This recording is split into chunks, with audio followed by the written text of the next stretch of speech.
Welcome to the last breakfast. Please enjoy the video. You begin by locking the essentials: scope, milestones, and required resources. Once you have vendor quotes and labor rates, create a simple worksheet mapping tasks to hours.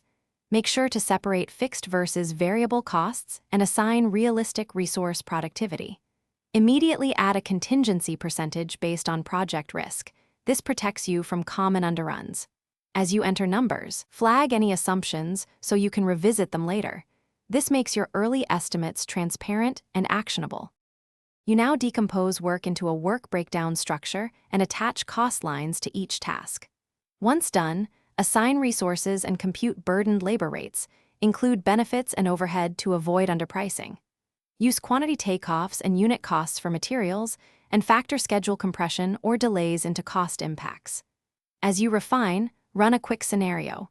Change a key resource rate or duration to see budget sensitivity. This helps prioritize where precision matters most. You consolidate task costs into a baseline budget, add the contingency line, and produce a readable summary for stakeholders. Make sure to document assumptions and approval thresholds. These guide future changes. After approval, set up variance tracking and regular reforecast cycles to catch drift early.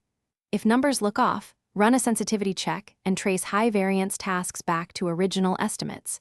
This troubleshooting step reveals whether to adjust scope, schedule, or contingency to bring the budget back under control. Thanks for watching. If this was helpful, leave a like and consider subscribing. See you next time.